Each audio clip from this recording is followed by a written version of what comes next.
ఈరోజు ఈ కార్యక్రమంలో మీ అందరికీ ఒక వినూత్నమైనటువంటి అంబేద్కర్ గారిని పరిచయం చేసిపోతాను. అంబేద్కర్ గారు దళితుల నాయకుడు కాదు. వినడానికి చాలా ఆశ్చర్యంగా ఉన్నా ఇది నిజం. చాలామంది మూర్ఖుల ద్వారా, మిడిమిడి జ్ఞానం ద్వారా బాబాసాహెబ్ అంబేద్కర్ గారిని సక్రమంగా చదవకపోవడం వల్ల అంబేద్కర్ గారు అనేటువంటి ఒక మహా త్యాగశీలిని తీసుకొనొచ్చి దళిత జాతి నాయకుడు అనేటువంటి ఒక చట్రంలో మన వాళ్ళు బంధించిండ్రు. దీన్ని ఎర్రర్ చేయాల్సినటువంటి అవసరం ఇప్పుడు వచ్చింది మిత్రులారా. ఇది ఈ దేశంలో అంబేద్కర్ గారి యొక్క త్యాగాన్ని, అంబేద్కర్ గారి యొక్క పోరాట పటిమని, అంబేద్కర్ గారు ఈ దేశానికి అందించినటువంటి సేవలని ఓర్చుకోలేక, ఇష్టం లేక ఏ మనువాదులైతే ప్రచారం చేశారో అంబేద్కర్ కేవలం దళిత నాయకుడని, దాన్ని తెలిసి తెలియక మన వాళ్ళు కూడా అంబేద్కర్ గారు మా దళితుల ఆరాధ్య దైవం, అంబేద్కర్ గారు మా దళిత జాతిలో పుట్టిండు నిజమే, అంబేద్కర్ గారు దళిత జాతిలో పుట్టింది నిజమే, కానీ ఆయన కేవలం దళితులకు మాత్రమే హక్కులనిచ్చాడనేది అబద్ధం. మరి ఎవరు నాయకుడు బాబాసాహెబ్ అంబేద్కర్ గారు? మొట్టమొదటగా అంబేద్కర్ గారు ఏ వర్గానికి నాయకుడు అంటే పురుషులతో సమానంగా ఉన్నటువంటి భారతదేశ స్త్రీలందరికీ బాబాసాహెబ్ అంబేద్కర్ గారు మొదట నాయకుడు. ఈ స్త్రీలలో కేవలం మాలమాదిగ జాతి స్త్రీలు కాదు, భారతదేశంలో మేము అత్యంత అధిక కులమని చెప్పుకుంటున్న పండితుల నుంచి పడితే ఈ దేశంలో కింది కులమని చెప్పబడుతున్నటువంటి స్త్రీలందరికీ కూడా సమానమైన, పురుషులతో సమానమైన హక్కులను కల్పించిన స్త్రీ జన ఉద్ధారకుడు డాక్టర్ బాబాసాహెబ్ అంబేద్కర్ గారు. మిత్రులారా, కొన్ని ఎగ్జాంపుల్ చెప్తా, మనసులో జాగ్రత్తగా భద్రపరుచుకోండి. ఎవడైనా బాబాసాహెబ్ అంబేద్కర్ దళితుల నాయకుడు అన్నప్పుడు చెప్పుతో కొట్టినట్టుగా వాడికి సమాధానం చెప్పండి. ఈ దేశానికి మొట్టమొదటి ప్రైమ్ మినిస్టర్ అయిన పండిట్ జవహర్ లాల్ నెహ్రూ కూతురుకు జరిగిన ఒక అన్యాయాన్ని మీ ముందర వివరించే ప్రయత్నం చేస్తాను. ఈ దేశానికి మొట్టమొదటి ప్రైమ్ మినిస్టర్ అయిన పండిట్ జవహర్ లాల్ నెహ్రూ కూతురు ఏమిటామె ఈ దేశానికి? ఆమె కూడా ప్రైమ్ మినిస్టరే. స్త్రీలు జాగ్రత్తగా గుర్తుపెట్టుకోండి, చదువుకున్న చెల్లెలు జాగ్రత్తగా గుర్తుపెట్టుకోండి. తల్లి, అంబేద్కర్ మాలమాదిగల నాయకుడు కాదు, ఆ నా కొడుకులు బాబాసాహెబ్ అంబేద్కర్ని మాలమాదిగల నాయకుడని ఒక మహోన్నతమైనటువంటి జ్ఞాన శిఖరాన్ని చిన్న కులం అనే చట్రంలో బంధించారు. దీన్ని బద్దలు కొట్టాల్సిన బాధ్యత చదువుకున్న వ్యక్తులుగా మనపై ఉంది.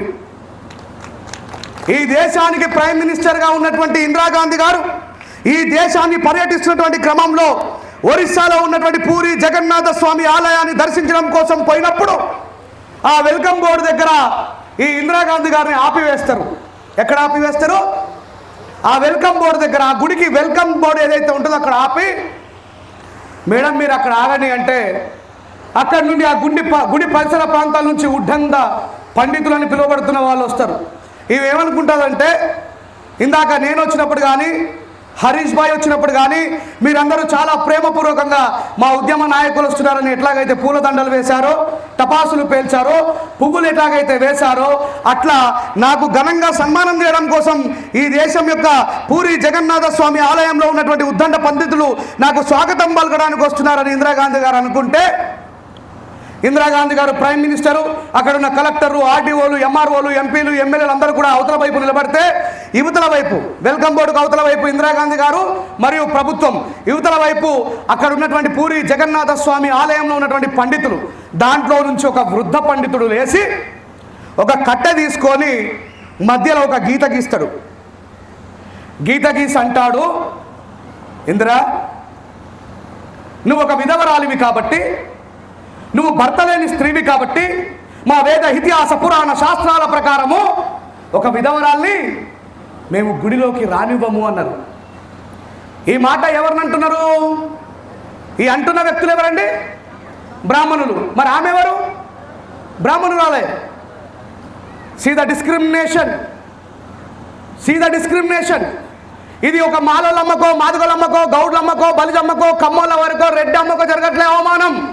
సాక్షాత్తు భారతదేశ ప్రధానమంత్రి గారికి, దట్టు బ్రాహ్మణ స్త్రీకి జరిగితే కన్నీళ్లు పెట్టుకొని ఇందిరాగాంధీ గారు వెళ్ళిపోయారు. అక్కడి నుంచి కన్నీళ్లు పెట్టుకొని ఇందిరాగాంధీ గారు వెనక్కి తిరిగి వెళ్ళిపోయారు అక్కడి నుంచి. ఒకానొక సందర్భంలో చెప్తుంది ఇందిరాగాంధీ గారు ఏమనంటే, నేను ఒక బ్రాహ్మణ స్త్రీనమైనప్పటికీ కూడా, నేను భారతదేశానికి ప్రైమ్ మినిస్టర్ అయినప్పటికీ కూడా, భారతదేశపు మొట్టమొదటి ప్రధానమంత్రి అయిన పండిట్ జవహర్ లాల్ నెహ్రూ కూతురునైనప్పటికీ కూడా, ఈ దేశంలో ఉన్నటువంటి ఇతిహాస పురాణాలు నన్ను గుడిలోకి రానివ్వలేదు విధవరాలని చెప్పి, అదే విధవరాల్ని పార్లమెంట్ లోకి రానిచ్చిన మహానుభావుడు డాక్టర్ బాబాసాహెబ్ అంబేద్కర్ గారు అని చెప్పింది. ఏ మాలామాది కొడుకు తెలియదు ఈ ముచ్చట. ఇప్పుడు చెప్పండి, ఇందిరాగాంధీ గారు గుడిలోకే రాలేని, గుడిలోకే పోలేని ఇందిరాగాంధీ గారు రెడ్ కార్పెట్ మీద నడుచుకుంటూ పార్లమెంట్ లోకి పోగలిగిందంటే కారణం ఎవరు? మరి బాబాసాహెబ్ అంబేద్కర్ ని మాలామాది గల నాయకుడు అంటారే.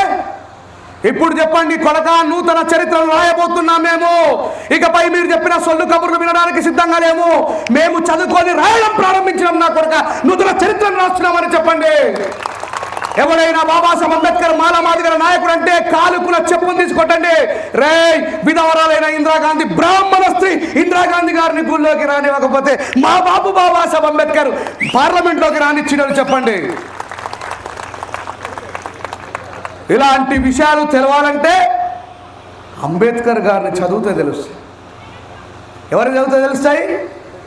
జనసేన పవన్ కళ్యాణ్ గారినో, లేదంటే ఇంకా జగన్మోహన్ రెడ్డినో, లేదా చంద్రబాబు నాయుడు గారినో, అంతకుముందు ఉన్నటువంటి రాజశేఖర రెడ్డి గారినో చదివితే తెలుస్తాయా? ఇందాక భానుమతమ్మ మాట్లాడుతూ మీలో ఎంతమంది అంబేద్కర్ గారి జీవిత చరిత్ర చదివినరు అంటే ఒక్కళ్ళు కూడా చేయి లేపలేకపోయారు. అంబేద్కర్ గారు ఎక్కడ బతుకుంటారనుకుంటున్నారు? నేను కొంచెం మోటుగా, ఘాటుగా, సూటిగా మాట్లాడతాను. ఇంకోసారి నన్ను పిలవకపోయినా సరే, నేను ఎవడు బాబుకు భయపడటం కాదు. బాబాసాహెబ్ చెప్పాడు నిజాన్ని నిర్భయంగా మాట్లాడమని. కోనసీమ అంతా తిరిగిన నేను, ఈ కాశ్మీర్ నుంచి కన్యాకుమారి వరకు తిరిగిన, ఆంధ్రప్రదేశ్లో ఉన్న అన్ని బాబాసాహెబ్ ఫ్లెక్సీలు ఈ దేశంలో నేను ఎక్కడ చూడలేదు. అలాగే కోనసీమలో బాబాసాహెబ్ అంబేద్కర్ గారికి ఉన్న విగ్రహాలు ఈ ఆంధ్ర ఉమ్మడి రాష్ట్రంలో ఎక్కడ చూడలేదు. అలాగే కోనసీమ పరిసర ప్రాంతాల్లో అంబేద్కర్ గారి గురించి తెలియని యూత్ని చూసినంత ఈ ఉమ్మడి రాష్ట్రాల్లో ఎక్కడ చూడలేదు.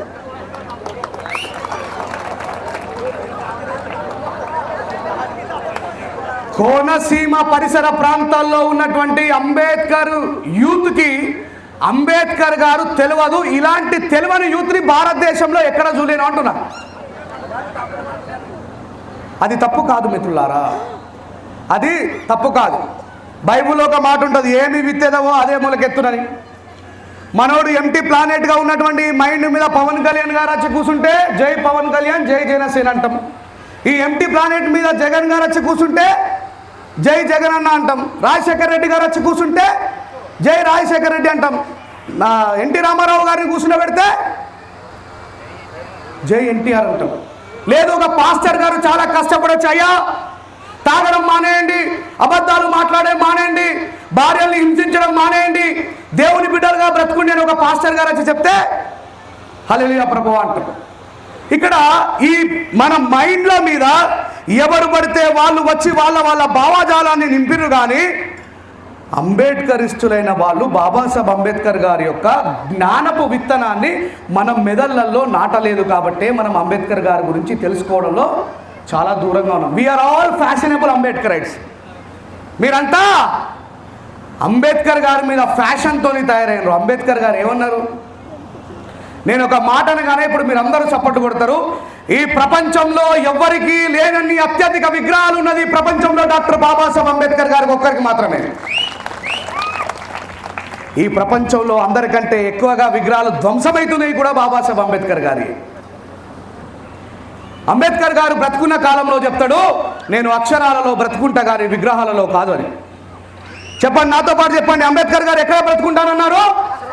నేను అక్షరాలలో నిరంతరం పురుడు పోసుకుంటాను, విగ్రహాలలో కాదు అన్నాడు బాబాసాహెబ్ అంబేద్కర్ గారు. అట్ ద సేమ్ టైం నాకు కూడా 2007 వరకు బాబాసాహెబ్ అంబేద్కర్ గారి గురించి ఏమీ తెలియదు. ఎప్పటి వరకు? 2007 వరకు. నేను ఫారెన్లో జాబ్ చేసుకున్నా. 17 ఇయర్స్ ఏజ్లోనే నేను ఫారెన్ వెళ్ళిపోయినా. నేను చిన్నప్పటి నుంచి ప్రైవేట్ స్కూళ్ళలో చదవడం వల్ల నాకు బాబాసాహెబ్ అంబేద్కర్ గారు పరిచయం కాలేదు. కానీ 2007 తర్వాత తెలిసింది, డాక్టర్ కదిరి కృష్ణ గారు ఊరు తిరుగుతున్నప్పుడు బాబాసాహెబ్ అంబేద్కర్ గారి యొక్క మహోన్నతమైనటువంటి చరిత్ర గురించి. అంబేద్కర్ గారిని ఆయన జాతి బిడ్డలమైనటువంటి మనం ఎరగకపోతే, ఆయన జాతి బిడ్డలమైనటువంటి మనము ఆయన త్యాగాన్ని తెలుసుకోకపోతే అవతల వ్యక్తులకి సమాధానం చెప్పలేము. ఈరోజు సగానికి సగం మంది స్త్రీలు ఉన్నారు, వాళ్ళందరికీ గట్టిగా చప్పట్లు కొట్టండి. ఈ స్త్రీలకి బాబాసాహెబ్ అంబేద్కర్ గారు స్వేచ్ఛనిచ్చారు కాబట్టి వాళ్ళ వంతు భాగస్వామ్యాన్ని వాళ్ళు పార్టిసిపేట్ చేశారు. ఇకపోతే ఈ కార్యక్రమాల్లో ఎంతమంది బీసీలు పార్టిసిపేట్ చేసిరో చేయలేపండి. బీసీలు, మన బీసీ సహోదరులు ఎంతమంది వచ్చారో చేయలేపండి. ఒక్కరు కూడా లేరు. జాగ్రత్తగా వినండి మీరు నా మాట. ఈ మాటలు మళ్ళీ ఎక్కడో దొరకవు, ఎవడో చెప్పాడు, గుర్తుపెట్టుకోండి. బాబాసాహెబ్ అంబేద్కర్ గారు ఎవరి నాయకుడు అని చెప్పినా, ఇంతకుముందు స్త్రీల నాయకుడు అని చెప్పినా, ఇప్పుడు ఈ బాబాసాహెబ్ అంబేద్కర్ గారిని బీసీల నాయకుడు అని చెప్తున్నా. బాబాసాహెబ్ అంబేద్కర్ గారు బీసీల నాయకుడు. ఎందుకు బీసీల నాయకుడు? ఈ విషయం యూత్ అందరూ బాగా గుర్తుపెట్టుకోండి. మిత్రులారా, చెల్లెల్లారా, మీరు బాగా గుర్తుపెట్టుకోండి.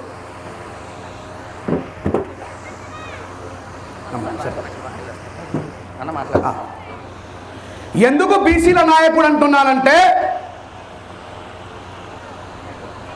1932లో 1932-33 ప్రాంతంలో ఒక డిస్కషన్ నడుస్తూ ఉంటుంది.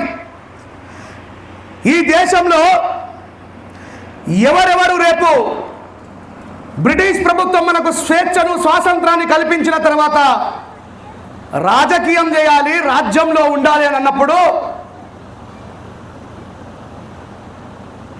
ఒక బీసీల వకాలత్ పుచ్చుకున్నటువంటి నాయకుడు ఏమంటాడంటే, ఇది కేవలం జ్ఞానవంతులైనటువంటి బ్రాహ్మణులు మాత్రమే పరిపాలనలో ఉండాలా, మిగతా వాళ్ళందరూ కూడా వారి కార్యవర్గ సభ్యులుగా ఉండాలని అన్నప్పుడు బాబాసాహెబ్ అంబేద్కర్ గారు చెప్తారు, మిత్రులారా, ఈ దేశం యొక్క నిర్మాణంలో భాగస్వాములైనటువంటి బీసీలను, ఆహారాన్ని అందించే బీసీలను, పనిముట్లు అందించే బీసీలను ఈ దేశం యొక్క రాజకీయంలో భాగస్వామ్యం చేసుకోవాలనంటే బాలా గంగాధర్ తిలక్ గారు, చెప్పండి ఒకసారి, ఈ బాలా గంగాధర్ తిలక్ గారు స్వాతంత్రం మన జన్మ హక్కు అన్న వ్యక్తి, స్వాతంత్రం మన జన్మ హక్కు అన్న వ్యక్తి. ఆయన ఏమన్నాడో తెలుసా? ఈ విషయాన్ని బీసీలకు చెప్పండి. ఎవరంటున్నారు? బాలా గంగా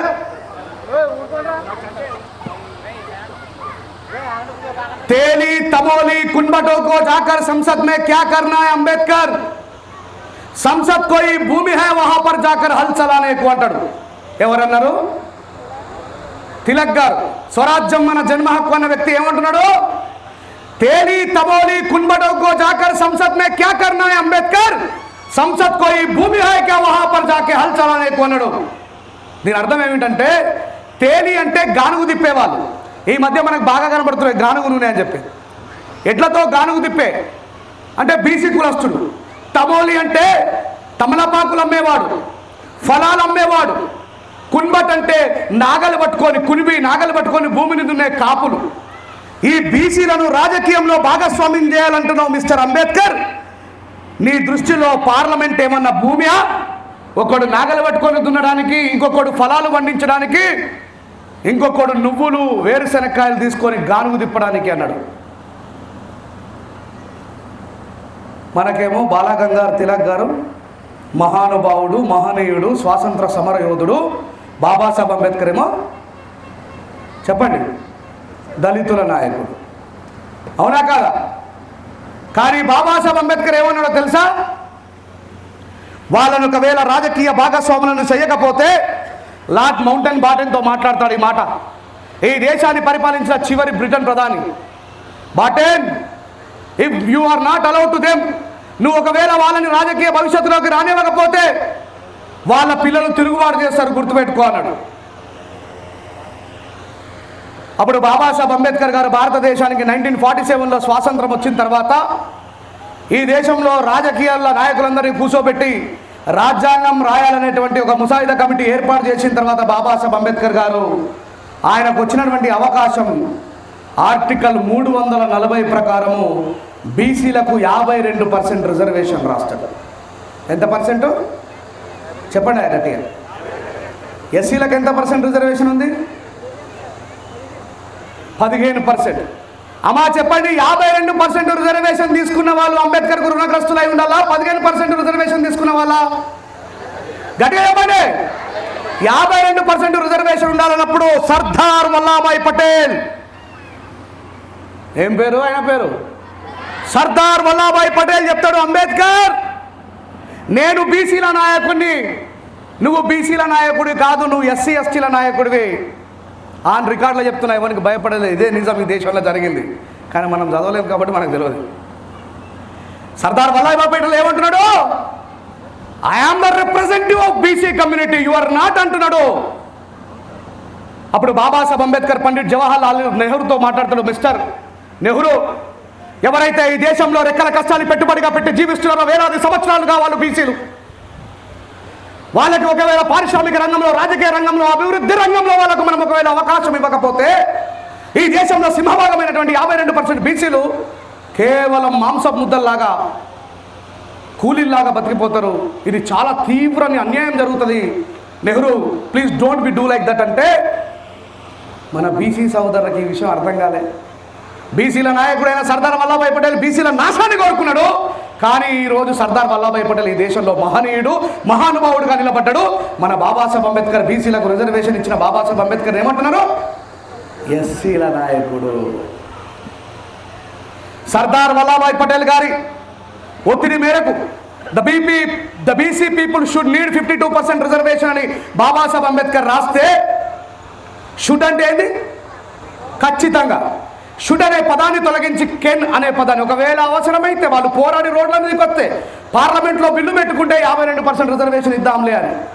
ఇప్పటివరకు ఎప్పుడైనా బీసీలు వాళ్ళ రిజర్వేషన్ల కోసం పోరాటం చేయక చూసారా? ఏమైందిరా పనిచేయదండి. ఇప్పటి వరకు ఎప్పుడైనా మన బీసీ సహోదరులు రోడ్ల మీదకి వచ్చి వాళ్ళ హక్కుల కోసం పోరాటంగా చూసారా? ఎందుకంటే వాళ్ళకి స్పృహ లేదు మిత్రులారా. కానీ ఒకానొక వ్యక్తి మండల్ కమిషన్ ద్వారా, మండల్ అనేటువంటి ఒక గొప్ప యోధుడు పోరాటం చేస్తే, మళ్ళీ ఈ దేశంలో ఒక పెద్ద ప్రతిఘటన జరిగిన తర్వాత 27% రిజర్వేషన్ ఇచ్చింది ఈ భారత ప్రభుత్వం. బాబాసాహెబ్ అంబేద్కర్ గారు రాసిన రాజ్యాంగ ఫలం వల్లనే, గుర్తుపెట్టుకోండి. ఇప్పుడు చెప్పండి, 15% రిజర్వేషన్ వాళ్ళు అంబేద్కర్ గారికి రుణగ్రస్తులై ఉండాలా? 27% రిజర్వేషన్ అనుభవిస్తున్న బీసీలు రుణగ్రస్తులై ఉండాలా? చెప్పండి గట్టిగా. అమ్మా మీ అందరికి అర్థమవుతుందా? నేను ఆపేయమంటే ఆపేస్తా. నేను మాట్లాడాలా ఆపేయాలా? ఇప్పుడు చెప్పండి, అంబేద్కర్ బీసీల నాయకుడా ఎస్సీల నాయకుడా? మీరందరూ చెప్పాలి. రేపు ప్రొద్దున నారా చంద్రబాబు నాయుడు గారి గవర్నమెంట్ పోలీస్ ఉద్యోగాలు ఇచ్చి రిజర్వేషన్లో ఒక 1000 ఉద్యోగాలు ప్రకటించింది అనుకోండి. ఎన్ని ఉద్యోగాలు? 1000 ఉద్యోగాలు ప్రకటిస్తే 270 బీసీ రిజర్వేషన్లో ఫ్రీగా కొట్టుకుపోయే వాళ్ళు బీసీలు.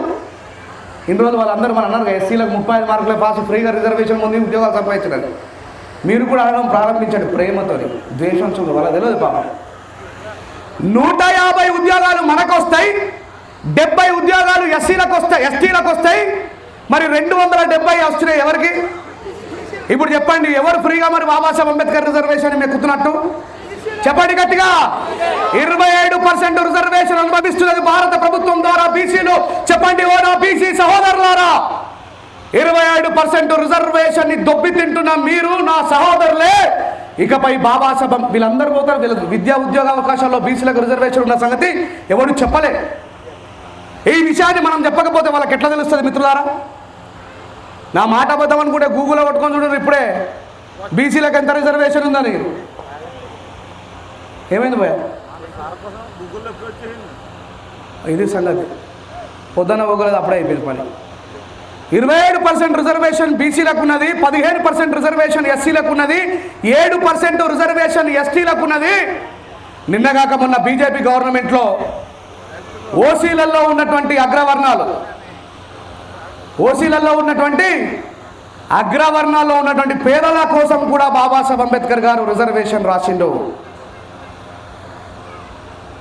అగ్రవర్ణాల్లో ఉన్నటువంటి పేదల కోసం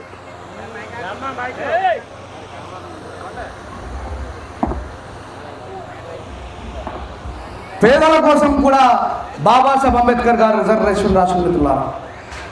ఈ సభలో 10th క్లాస్ కంటే పైన చదువుకున్న వాళ్ళందరూ చేయలేపుండ్రి. 10th క్లాస్ పైన చదువుకున్న వాళ్ళు, 10th క్లాస్ కింద చదువుకున్న వాళ్ళు కాదు. Very good, super, thank you. ఈ మాటలని జాగ్రత్తగా మీరు గుర్తుపెట్టుకోకపోతే, ఎవడైనా బయట అంబేద్కర్ గారిని అవహేళన చేసి మాట్లాడినప్పుడు మీ దగ్గర సమాధానం లేకపోతే బాబాసాహెబ్ అంబేద్కర్ గారిని మనమే చంపేసినట్టు. ఇప్పుడు నన్ను ఎవరైనా అడిగారనుకోండి, మీ అంబేద్కర్ ఎస్సీ ఎస్టీల నాయకుడు, నేను బూటు తీసి చెంప మీద కొడతా. ఎందుకంటే నా దగ్గర సమాధానం ఉంది. ఏ సార్ నైట్ నా దగ్గర సమాధానం ఉందా లేదా? అందుకే నన్ను డిబేట్లకు ఎవడు ఇవ్వడు. ఆగో బ్రదర్ ప్లీజ్. మీరు కూడా అంబేద్కర్ గారిని ఆ బొమ్మలో చూడకండి. ఆ బొమ్మలో లేడు బాబాసాహెబ్ అంబేద్కర్ గారు. మీ ఇళ్లలో ఉండే అంబేద్కర్ గారి జీవిత చరిత్రలో బాబాసాహెబ్ అంబేద్కర్ గారు బతుకుంటాడు. అంబేద్కర్ గారు రాసిన వాల్యూమ్స్లలో బాబాసాహెబ్ అంబేద్కర్ గారు బతుకుంటారు. ఇంతమంది సభలో ఉన్నటువంటి మీలో ఒక్కొక్క ఇంట్లో కూడా నాకు తెలిసి బాబాసాహెబ్ అంబేద్కర్ గారి జీవిత చరిత్ర ఉండి ఉండదు. ఒకవేళ ఎవరైనా చదివిన వారు ఉన్నారా బాబాసాహెబ్ అంబేద్కర్ గారి జీవిత చరిత్రను ఇంకొక మైక్ ఇచ్చి మీ దగ్గరకు పంపించి 72వ పేజీలో ఏమున్నది, 18వ పేజీలో ఏమున్నది అని చెప్పి నేను స్పష్టంగా అడుగుతా. దానికి సమాధానం చెప్పగలగాలి మీరందరూ. లేకపోతే ఏమే ఆయన చేతులు బంద్ అయిపోయి ఆడ ఉన్నది మన పరిస్థితి. అంబేద్కర్ గారిని అవతల ఏమన్నాడు మొన్న అమిత్ షా? अंबेडकर अंबेडकर अंबेडकर अंबेडकर अंबेडकर बोलने का एक फैशन बन गया. इतना अंबेडकर का नाम लेने से अगर भगवान के नाम लेते तो तुमको स्वर्ग प्राप्त होता అన్నాడు. అప్పుడు మీకు అంబేద్కర్ గారిని అవమానించినప్పుడు బాధ అనిపించిందా లేదా మిత్రులారా? అనిపించిందా లేదా? మరి ఎట్లా సమాధానం చెప్పగలిగారు మీరు? నేను చెప్పిన సమాధానం 7 భాషల్లో చెప్పిన, ఒకటి కాదు రెండు కాదు. ఏమని చెప్పినా చెప్పనా?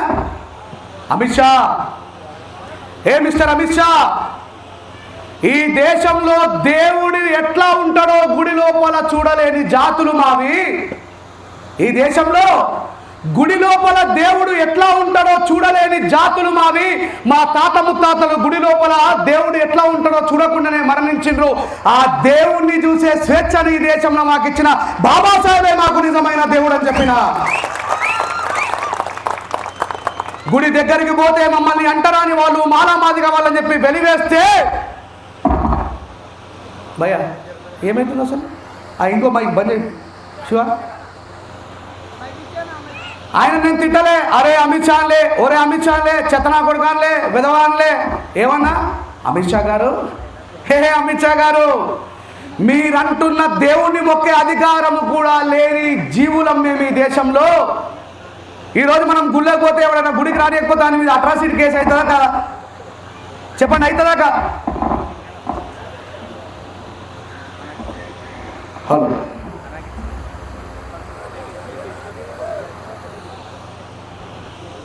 ఈరోజు మనం గుడికి పోతే ఎవరైనా మనల్ని అంటరాని వాడు దూరంగా ఉండమంటే అట్రాసిటీ కేసు అవుతుందా లేదా? అంటే ఈ దేశంలో దేవుని మొక్కే హక్కును కూడా బాబాసాహెబ్ అంబేద్కర్ గారు ఇచ్చిన విషయాన్ని అమిత్ షాకు నేను అన్పార్లమెంటరీ లాంగ్వేజ్ కాకుండా పార్లమెంటరీ లాంగ్వేజ్లో చెప్పగలిగిన. బాబాసాహెబ్ అంబేద్కర్ గారు ఇలాంటి వాళ్ళు కావాలని కోరుకున్నాడు రాబోయే జనరేషన్. ఒక చిన్న ముచ్చట చెప్తా. ఇప్పుడు చెప్పండి, ఈ దేశంలో బాబాసాహెబ్ అంబేద్కర్ గారు మొదట ఎవరి నాయకుడు? స్త్రీల నాయకుడు. మర్చిపోవద్దు. 5 నిమిషాల కింద చెప్పిన పాఠమే మర్చిపోయారు మీరు. ఈ దేశంలో బాబాసాహెబ్ అంబేద్కర్ గారు ఎవరి నాయకుడు? భారతదేశపు అన్ని కులాల స్త్రీల నాయకుడు. దాని తర్వాత ఎవరి నాయకుడు? 27% రిజర్వేషన్ పొందుతున్న వాళ్ళ బీసీల నాయకుడు.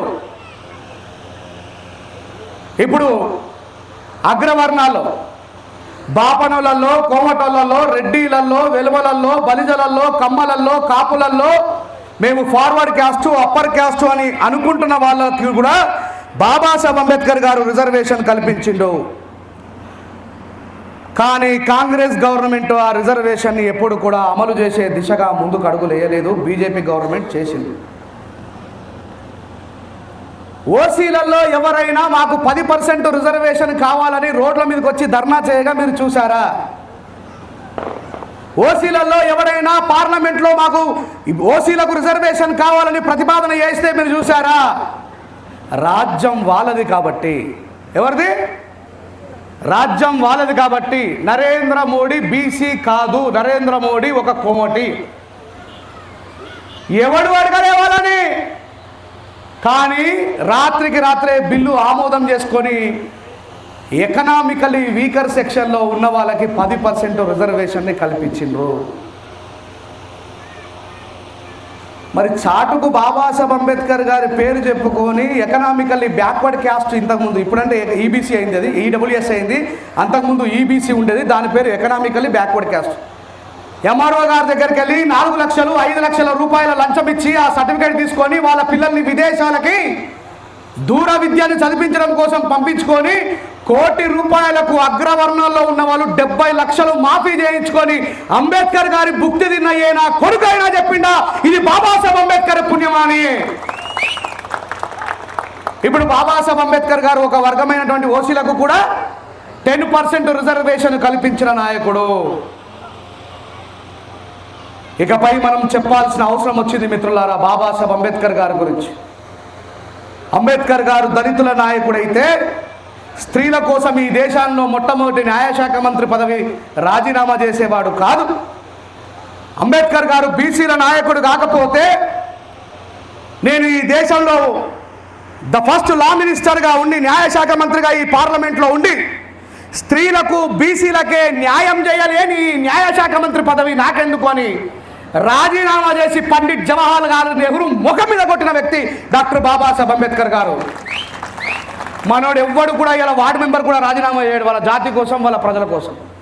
కానీ ఈ దేశానికి మొట్టమొదటి న్యాయశాఖ మంత్రి పదవి వచ్చినప్పుడు బాబాసాహెబ్ అంబేద్కర్ గారు దాన్ని పెద్ద సింహాసనంగా భావించిండ్రా? చెప్పండి అక్క, భావించిండ్రా? ఈ పార్లమెంట్లో నా గొంతు నొక్కేస్తే భారత ప్రజాస్వామ్య వ్యవస్థలంతా ఏకం చేసి రోడ్ల మీదకి వచ్చి పోరాటం చేస్తా నా కొడక, నీ పదవి నాకెందుకు అని ఇసిరి ముఖాన కొట్టిన మహానుభావుడు డాక్టర్ బాబాసాహెబ్ అంబేద్కర్ గారు. మరి బాబాసాహెబ్ అంబేద్కర్ గారు ఏ ధైర్యంతో ఉన్నారు ఆ రోజు? ఎందుకంటే ఆయన ప్రజలు మొత్తం కూడా ఆయనతో పాటు నిలబడతారనే ధైర్యమా కాదా? మరి రేపు పొద్దుల హరీష్ గారు ఎప్పుడన్నా రోడ్ల మీదకి వస్తే, ఎందుకంటే ఆయన ఎస్సీ రిజర్వ్ కాన్స్టిట్యూన్సీ ఎంపీ కదా, అవునా కాదా? ఇది జనరలా ఎస్సీయా? మరి ఈయన రోడ్డు మీదకి రాగానే హరీష్ అన్న టీడీపీ కదా మనం వైసీపీలం పోవద్దు, హరీష్ అన్న టీడీపీ కదా మనం వేరేలం పోవద్దు, అయిపోయి ఆనే చంపేసినాం మన నాయకులు. మనకు ఎజెండా ఏముండాలా? మన ఎజెండా నీలి జెండా మాత్రమే ఉండాలా, గుర్తుపెట్టుకొని. మనకు వేరే ఎజెండా ఏముండదు. నువ్వు ఏ పార్టీలోనే ఉండొచ్చు, ఏమన్నా కావచ్చు, మన నాయకుడు ముందుకు వచ్చినప్పుడు నాయకుడు వెనకాల నిలబడాల్సిన బాధ్యత మనది ఖచ్చితంగా ఉండాలి, గుర్తుపెట్టుకోండి. మనని ఎవరు వేరు చేయాల్సిన పనిలే. We are get ready to divide always. Ambedkar గారి జ్ఞానం ఉన్నవాడికి బాబాసాహెబ్ అంబేద్కర్ కంటే నీలి జెండా కంటే గొప్ప విప్లవం ఉండదు.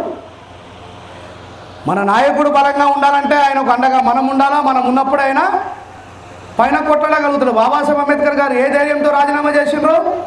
నేను బయటకు పోతే, నేను పిలుపునిస్తే లక్షలాది నా ప్రజలు రోడ్ల మీదకి వచ్చి నాతో పాటు పోరాటం చేస్తారన్న నమ్మకం బాబాసాహెబ్ అంబేద్కర్ గారికి ఆనాడున్నటువంటి ప్రజలు ఇచ్చారు కాబట్టి బాబాసాహెబ్ అంబేద్కర్ భయపడలేదు. మరి ఈనాడు మన నాయకులు రాజీనామా చేస్తే మనం ఉంటావా? చెప్పండి, ఉంటావా? హరీష్ అన్నని ప్రేమించే వాళ్ళు హరీష్ అన్న పార్టీ వాళ్ళు ఉంటారు తప్ప ఇంకెవడు ఉండడు. అందుకే సంఘటిత హో సంఘర్ష కరో అన్నాడు బాబాసాహెబ్ అంబేద్కర్ గారు. అనండి నాతో పాటు, సంఘటిత హో సంఘర్ష కరో. అనండి, సంఘటిత హో సంఘటితం అవ్వండి, సంఘర్షణ చేయండి, అంతే అర్థం. ఈరోజు మీరు మీటింగ్ పెట్టుకున్న దానికి ఒక సత్ఫలితం రావాలన్నా, మీరు ఎంతో కష్టపడి మీ జేబుల నుంచి తలా 1000 రూపాయలు వేసుకొని ఒక అద్భుతమైనటువంటి ఇంత సుందరమైనటువంటి కార్యక్రమాన్ని ఏర్పాటు చేసుకోవడానికి ఒక సాధికారత రావాలన్నా, మీలో కనీసం ఓ 10 మంది బలమైనటువంటి సైనికులు బాబాసాహెబ్ అంబేద్కర్ గారి కోసం నిలబడ్డప్పుడు మాత్రమే ఈ కార్యక్రమం విజయోత్సవమైనట్టు తప్ప, నేను వస్తేనో మీ ఎంపీ గారు వస్తేనో భానుమతమ్మ వచ్చి ఏముంటుంది, నా మాటల శక్తి ఎంతసేపు పనిచేస్తుంది మీ మీద? 3 గంటలు పనిచేస్తుంది. అరే భలే చెప్పాడరా రాజేష్ అన్నయ్య అమ్మ. సాయంత్రం అయ్యేసరికి దిగిపోతుంది నా మత్తు మీ మీద. సాయంత్రం అయ్యేసరికి నా పవర్ఫుల్ స్పీచ్ యొక్క మత్తు దిగిపోతుంది మీ మీద. నిరంతరం అంబేద్కర్ గారి గురించి సంఘర్షణ జరగాల మిత్రులారా. సంఘర్షణ జరిగితే మాత్రమే బాబాసాహెబ్ అంబేద్కర్ గారు బతుకుంటాడు, గుర్తుపెట్టుకోండి. ఇకపోతే భారతదేశంలో ఓటు హక్కు, బాగా వాటర్ బాటిల్ పోతే, ఇకపోతే భారతదేశంలో ఓటు హక్కు.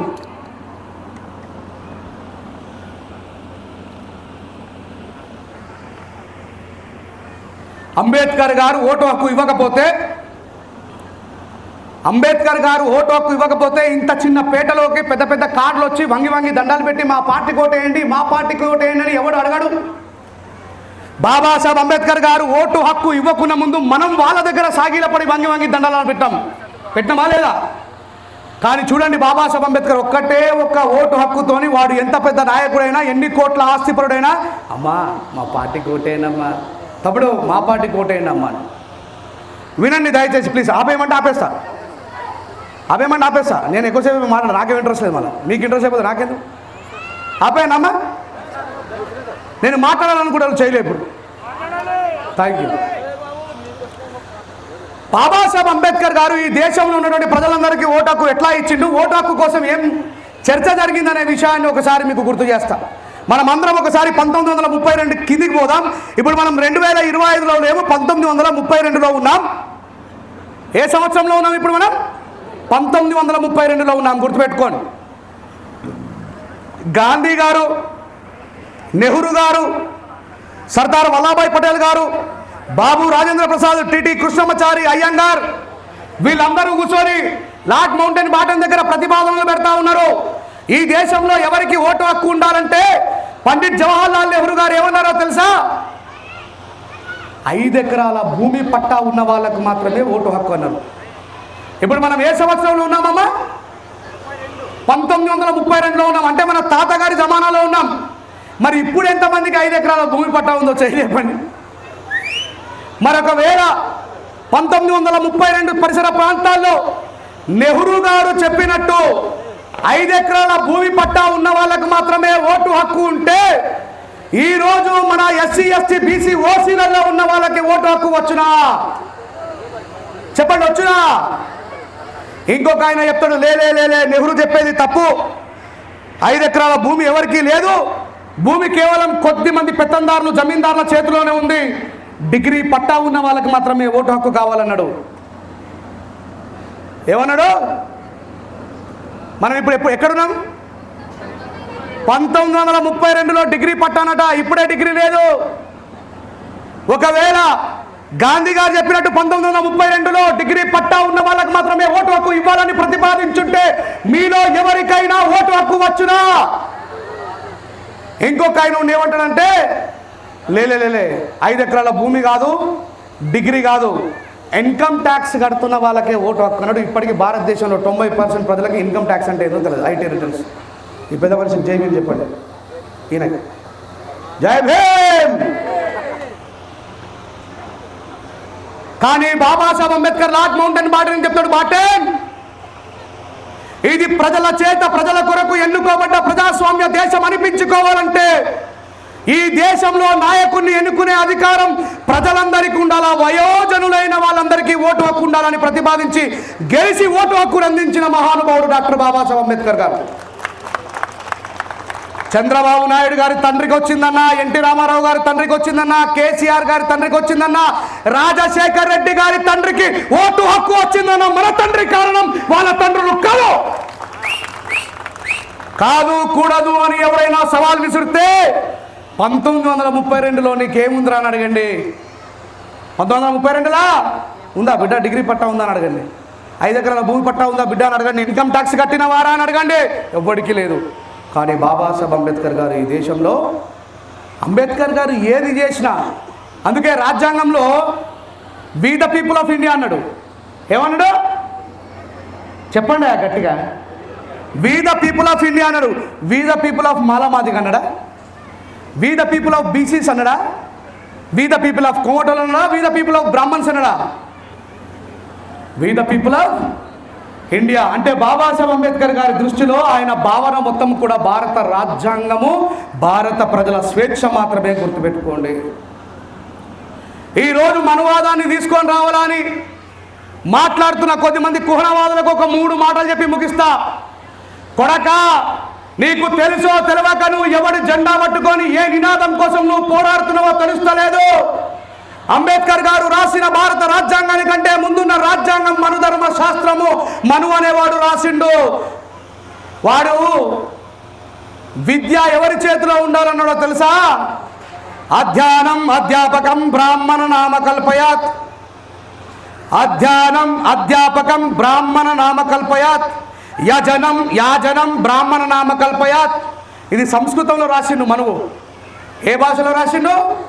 సంస్కృతంలో రాసిండు. అందుకే సంస్కృతంలో చెప్తున్నా, ఇది బాపనల భాష. ఏమని రాసుకున్నాడైనా?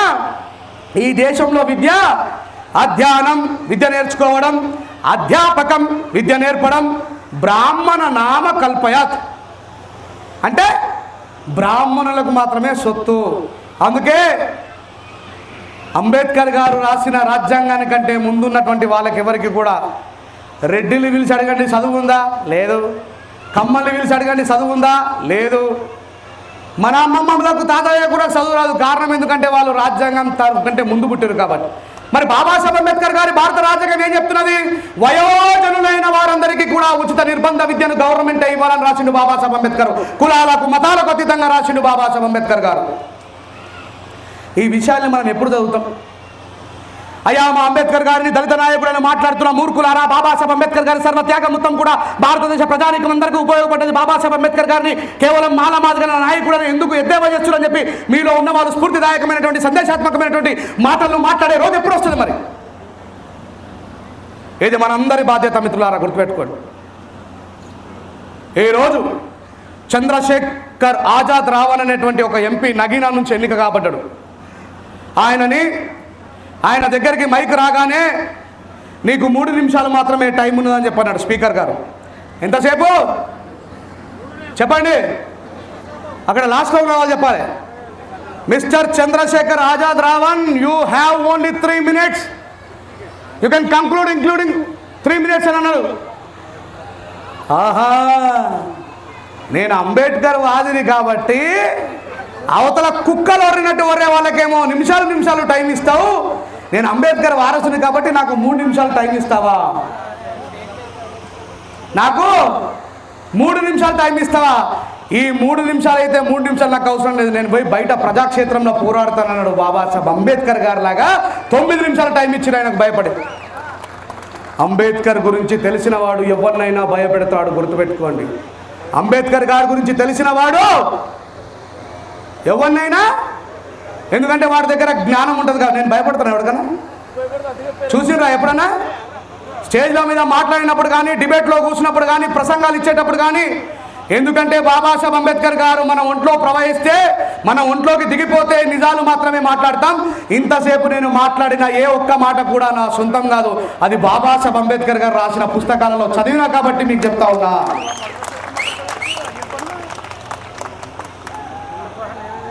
సో ఇలా ఓటు హక్కు రావడానికి కారణం బాబాసాహెబ్ అంబేద్కర్ గారని, స్త్రీలకు సమానమైన హక్కు రావడానికి కారణం బాబాసాహెబ్ అంబేద్కర్ గారని, ప్రస్తుత బీసీలు 27% రిజర్వేషన్ అనుభవిస్తున్నారంటే కారణం బాబాసాహెబ్ అంబేద్కర్ గారని, అగ్రవర్ణాల్లో ఉన్నటువంటి ఓసీలు, ఎఫ్సీలు, ఎకనామికల్ వీకర్ సెక్షన్ పేరు మీద 10% రిజర్వేషన్ అనుభవిస్తున్నారంటే కారణం బాబాసాహెబ్ అంబేద్కర్ గారని, ఈ దేశంలో రైతులకు హక్కులు ఉన్నాయంటే కారణం బాబాసాహెబ్ అంబేద్కర్ గారని, ఈ దేశంలో ఇందాక అన్న మాట్లాడుతూ ఉపాధి హామీ దగ్గర నుంచి పడితే భారతదేశ ప్రజలందరికీ కూడా జీవించే హక్కును, మాట్లాడే హక్కును, భావ ప్రకటన స్వేచ్ఛ హక్కును, మత స్వేచ్ఛ హక్కును కల్పించింది బాబాసాహెబ్ అంబేద్కర్ గారు.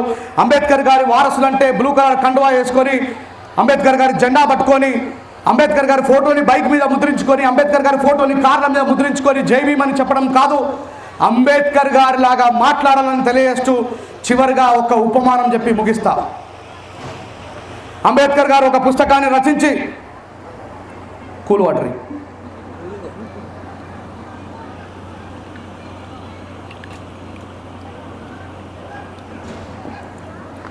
రోజు గంటన్నర మాట్లాడతా. ఒక్కొక్క రోజు 2 మీటింగ్లు ఉంటే 3 గంటలు మాట్లాడతా. డిహైడ్రేట్ అవుతూ ఉంటుంది, అందుకే వాటర్ తాగుతున్నా. బాబాసాహెబ్ అంబేద్కర్ గారు ఒక పుస్తకాన్ని ఆవిష్కరిస్తున్నాను, సాయంత్రం 6 గంటలకి ఢిల్లీలో మార్కెట్ని మూసివేస్తారు. మూసివేసిన తర్వాత ఆ మార్కెట్ బయట ఒక చిన్న కార్యక్రమాన్ని ఏర్పాటు చేస్తున్నాను రమ్మని బాబాసాహెబ్ అంబేద్కర్ గారు పిలుపునిస్తే, అంబేద్కర్ గారి పుస్తకావిష్కరణ కార్యక్రమానికి పాల్గొనడానికి అమాలి పని చేసేవాళ్ళు, ఈ రోడ్లు ఊడ్చేవాళ్ళు, సఫాయి కార్మికులు, మున్సిపాలిటీ కార్మికులు, మా నాయకుడు బాబాసాహెబ్ అంబేద్కర్ గారు ఒక పుస్తకాన్ని ఆవిష్కరిస్తున్నారట. ఆ ఆవిష్కరణకి మేము పోవాలని బాబాసాహెబ్ అంబేద్కర్ గారు మూసివేసిన ఆ వెజిటేబుల్ మార్కెట్ గేటు వెలుపల కూర్చుంటారు. అందరూ వాళ్ళంతా ఒక బాబాసాహెబ్ అంబేద్కర్ నీట్గా డ్రెస్ వేసుకొని ఉంటే, బాబాసాహెబ్ అంబేద్కర్ గారు ముందరున్నటువంటి కూలీలంతా కూడా ఒంటిపై చొక్కా లేకుండా చిరిగిపోయిన దోతీలు కట్టుకొని బాబాసాహెబ్ అంబేద్కర్ గారు ఏదో చెప్తారట, విందామని కూర్చుంటారు. బాబాసాహెబ్ అంబేద్కర్ గారు ఆ పుస్తకాన్ని చేతిలో పట్టుకొని మాట్లాడుతుంటే అక్కడి నుంచి ఒక పండితుడు పోతూ ఉంటాడు. ఎవరు ఒక పండితుడు పోతూ ఉంటాడు. ఆయన ఆశ్చర్యంగా చూస్తాడు, వాట్ ఈస్ దిస్? అంబేద్కర్ గారేమో ప్రజ్ఞావంతుడు, ఆయన ఏదో పుస్తకం గురించి మాట్లాడుతూ ఉన్నాడు మరాఠీలో. వీళ్ళంతా కూడా చదువు రాని వాళ్ళు, వీళ్ళకేం బోధిస్తున్నాడు అంబేద్కర్ అని చెప్పి ఆయన కూడా వెళ్ళి అక్కడ నిలబడి చీటీలో అంబేద్కర్ గారు నాకు కూడా ఒక 2 నిమిషాలు మాట్లాడే అవకాశాన్ని ఇవ్వండి అని చీటీ రాసిస్తే, యా ప్లీజ్ కమన్ వచ్చి మాట్లాడండి అని అంటాడు. ఈ ఒక్క విషయాన్ని స్పష్టంగా మనసులో పెట్టుకోండి చెల్లెలారా, మీరు ముఖ్యంగా. అప్పుడు బాబాసాహెబ్ అంబేద్కర్ గారు మైక్ ఇచ్చిన తర్వాత పండితుడు అంటాడు, mister Ambedkar, I did not understanding, I'm the person of pass matriculation, I didn't understanding this book. Matriculation pass అయిన నాకే నువ్వు రాసిన ఆంగ్ల పుస్తకం అర్థమవుతలేదు. ఏమంటుడు? మెట్రికులేషన్ పాస్ అయినా నాకే మీరు రాసిన ఆంగ్ల పుస్తకం అర్థమవుతలేదు. గీ అమాలీలకు, గీ మున్సిపాలిటీ కార్మికులకు, గీ కూలీలకు ఏమర్థమవుతుందని పుస్తకం గురించి మీరు చెప్తా ఉన్నారు అంబేద్కర్ గారు. నాకు ఆశ్చర్యంగా ఉంది అంటే, ఆయన మాట్లాడడం అయిపోయిన తర్వాత మైకు తీసుకున్న బాబాసాహెబ్ అంబేద్కర్ గారు చెప్తాడు, అయ్యా ఇది సింహాల భాష, సింహాలకు అర్థమవుతుంది, ఊర కుక్కలకు కాదు అన్నాడు బాబాసాహెబ్ అంబేద్కర్ గారు. ఇప్పుడు ఉంటుంది అసలైన మజా. ఎందుకన్నాడు? ఈ అమాలి కార్మికుల కడుపులో, ఈ మున్సిపాలిటీ కార్మికుల కడుపులో, ఈ చెత్త నుడిచే కార్మికుల కడుపులో నేను రాసిన రాజ్యాంగం యొక్క హక్కుల నిచ్చెనమెట్లనెక్కి రాబోయే వాళ్ళ మనుమలు ఈ ఇంగ్లీష్ పుస్తకాన్ని చదివి మిమ్మల్ని ప్రశ్నిస్తారు, జాగ్రత్త అన్నాడు బాబాసాహెబ్ అంబేద్కర్ గారు. మరి మీలో ఎంతమంది మనమలు బాబాసాహెబ్ అంబేద్కర్ ఆ పుస్తకాన్ని చదివి? విజ్ఞానం అనేది సింహం యొక్క పాల లాంటిది. విజ్ఞానం అనేది సింహం యొక్క పాల లాంటిది. సింహం పాలు తాగిన వాడు గర్జిస్తాడు కానీ ఊరకుక్కలాగా మౌనంగా ఉండడు అన్నాడు బాబాసాహెబ్ అంబేద్కర్ గారు. మరి మీరు ఏ కోవాలో ఉన్నారు? మీరు ఏ కోవాలో ఉన్నారో ఆలోచించుకోండి. అంబేద్కర్ గారి కార్యక్రమం అంటే అంబేద్కర్ గారి పేరు మీద పలావులు, అంబేద్కర్ గారి పేరు మీద అద్భుతమైనటువంటి వంటకాలు చేసుకొని తినడం అసలే కాదు. ప్రతిరోజు మన ఇళ్లలో మనం భోజనం చేస్తలేమన్నా? ప్రతిరోజు మన ఇళ్లలో మనం భోజనం చేస్తూ ఉన్నాం. దయచేసి మళ్ళీ ఎప్పుడైనా కార్యక్రమం పెట్టినాడు మా ఎంపీ గారికి కూడా రిక్వెస్ట్ చేస్తూ ఉన్నా, ఎండ్లూరి చెన్నయ్య గారి తెలుగు అనువాదపు పుస్తకాలు మన చదువుకుంటున్న అక్కా చెల్లెలకు తమ్ముళ్లకు అందించండి దయచేసి. అంబేద్కర్ గారి నా జీవితాన్ని మార్చిన మొట్టమొదటి పుస్తకం అది. అంబేద్కర్ గారి జీవిత చరిత్ర తెలుగు అనువాదం ఎండ్లూరి చెన్నయ్య గారు రాసింది. ఆ పుస్తకం ఒక ఆయుధం. ఆ పుస్తకాన్ని పట్టుకొని చెప్పిండు బాబాసాహెబ్ అంబేద్కర్ గారు, ఇది సింహాల భాష, సింహాలకే అర్థమవుతుంది, మీలాంటి ఊరకుక్కలకు కాదు అని. ఎందుకన్నాడంటే, విజ్ఞానవంతుడు ఎప్పుడు కూడా సూటిగా నిలదీస్తాడు, ప్రశ్నిస్తాడు. ఒకనాడు ఈ ఆంధ్రప్రదేశ్ భారతదేశమే తలెత్తుకునే దళితులు కన్నా రాష్ట్రం ఇది. SC ST atrocity prevention act చట్టాన్ని తీసుకొచ్చిన ఆంధ్రప్రదేశ్ ఈరోజు అంబేద్కర్ గారి విషయంలో అత్యంత బలహీనమైపోయింది. గుర్తుపెట్టుకోండి. ఒక బొజ్జా తారకం సార్, ఒక కత్తి పద్మారావు సార్ కారం చెడు చుండూరులో జరిగిన సంఘటనలు తీసుకొని భారత నడిబొట్టైన ఢిల్లీ నడివీధులలో మాకు జరిగిన అన్యాయానికి న్యాయం కావాలంటే పార్లమెంటే ప్రజాకోటేయించింది ఆంధ్రప్రదేశ్లో. ఆ అంబేద్కర్ వాదులు లేని నాడు మరణించిండ్రు. మళ్ళీ దయచేసి ఎంపీ గారు వాళ్ళకి పునర్జీవనం పోయమని చెప్పి తెలియజేస్తా ఉన్నాను. చదవండి. ప్రతి ఒక్కరింట్లో బాబాసాహెబ్ అంబేద్కర్ గారి జీవిత చరిత్ర లేకపోతే రేపు ఈడ మాట్లాడిన నన్ను చంపేస్తారు, తర్వాత మిమ్మల్ని చంపేస్తారు మతం పేరు మీద. ఈ రాష్ట్రంలో ఉన్మాదం కొనసాగుతుందా లేదా మీరు ఆలోచించుకోండి. జ్ఞానవంతుడు ఎప్పుడు అప్రమత్తమై ఉంటాడు. నేను జ్ఞానవంతుడు అంటే బాబాసాహెబ్ చెప్పిండు, బిడ్డ రాబోయే రోజులకి ఇట్లా ఉండబోతున్నాయి, ఖబర్దార్ జాగ్రత్తగా ఉంచు, వాళ్ళకి చెప్పు నీ అన్నదమ్ములకు అని చెప్పిండు. కాబట్టి మీరంతా నా కుటుంబం అనుకున్నా కాబట్టి 1000 కిలోమీటర్లు ప్రయాణం చేసి ఇంత దూరం వచ్చిన తల్లి గుర్తుపెట్టుకోండి. ఈ దేశంలో ముస్లింలని ఎన్ఆర్సీ పేరు మీద తరిమేయాలని చెప్పి ప్రయత్నం చేసినాడు. ఏ రోజు కూడా రోడ్ల మీదకి వచ్చి బయట ముస్లింలు బాబాసాహెబ్ అంబేద్కర్ గారు ఫోటో పెట్టుకొని మాట్లాడలేరు. కానీ బీజేపీ గవర్నమెంట్ ఎన్ఆర్సీ తీసుకొని వచ్చిన తర్వాత బుర్కాలు వేసుకున్నటువంటి మన ముస్లిం అక్కా చెల్లెళ్ళు ఢిల్లీ నడి వీధులలో కూర్చొని ఈ దేశంలో బాబాసాహెబ్ అంబేద్కర్ గారు ఇచ్చినటువంటి ప్రొటెక్షన్, ఇండియన్ కాన్స్టిట్యూషన్ ఉండగా మమ్మల్ని ఎవరెలా కొడతాడు ఖబర్దార్ అని చెప్పంటే ఆ చట్టాన్ని తోకముడిచిపిచ్చిండు బాబాసాహెబ్ అంబేద్కర్. బాబాసాహెబ్ రాజ్యాంగం రూపంలో ఇప్పటికీ బతికే ఉన్నాడు, ఇంకా మనల్ని కాపాడుతూనే ఉంటాడు, గుర్తుపెట్టుకోండి. ఆ విషయం మనకు తెలవాలంతే. అట్లా మీరందరూ కూడా పలావులు తినడం మరగకుండా, పలావులతో పాటు అంబేద్కర్ గారి అక్షరాలను తినాలని, అంబేద్కర్ గారి పోరాటాన్ని తినాలని, అంబేద్కర్ గారి యొక్క త్యాగాన్ని తినాలని, నిలదీసే తత్వాన్ని అలవాటు చేసుకోవాలని, వీరులాగా మాట్లాడే వాళ్ళుగా నిర్మాణం కావాలని, అన్యాయం జరుగుతుంటే పోరాడే లీడర్లుగా నిర్మాణం కావాలని మనస్ఫూర్తిగా కోరుకుంటున్నా. ఆయన ఏమన్నాడు? సింహాల భాష సింహాలకు అర్థమవుతుంది, ఊర కుక్కలకు కాదని. ఒక్కసారి బాత్రూంలోకి వెళ్ళి అద్దంలో చూసుకో, నువ్వు సింహంలో ఉన్నావా ఊర కుక్కలో ఉన్నావా ఆలోచించుకొని తెలియజేస్తూ ఇంత మంచి సదావకాశాన్ని నాకు కల్పించినటువంటి పెద్ద గోవలంక గ్రామ ప్రజలకి మరొకసారి హృదయపూర్వకంగా అభినందనలు తెలియజేస్తూ, అంబేద్కర్ గారి జీవిత చరిత్రను చదివే దిశగా మీరందరూ ముందుకు సాగాలని మనస్ఫూర్తిగా కోరుకుంటూ నాకు ఇచ్చినటువంటి అవకాశానికి కృతజ్ఞతలు తెలియజేస్తా ఉన్నాను. జై భీమ్, జై భీమ్. కాపాడుకుంటాం భారత రాజ్యాంగాన్ని. 2 సార్లు చెప్పాలా? కాపాడుకుంటామని. కాపాడుకుంటాం భారత రాజ్యాంగాన్ని, కాపాడుకుంటాం భారత రాజ్యాంగాన్ని. Thank you very much.